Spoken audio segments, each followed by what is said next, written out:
পিতা মাতার সাথে দাস দাসীর মতো আচরণ করা হবে। এটা হচ্ছে না এখন?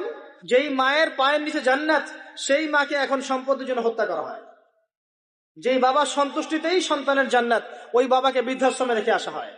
যেই বাবা মা সারাটা জীবন নিজে খেয়ে না খেয়ে সন্তানকে লালন পালন করে, শেষ বয়সে সেই বাপ মাকে দেখার কেউ থাকে না।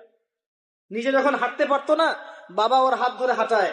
বাবা যখন হাঁটতে পারে না, বাবার হাতে একটা লাঠি ধরা দেয়, ও হাত ধরে হাঁটাতে পারে না।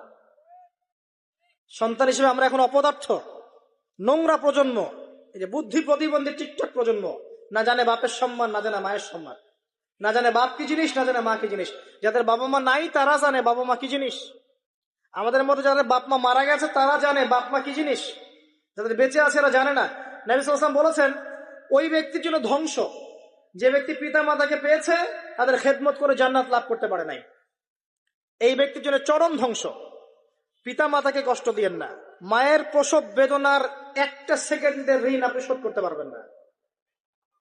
লুকমান আলাইহিস সালাম তার সন্তানকে বলছেন, ইয়া বুনাই লা তুশরিক বিল্লাহ ইন্নাশ শিরকা লাযুলমুন আযীম ওয়া ওয়াসাইনা লিল-ইনসানা বিওয়ালিদাইহি হুসনা।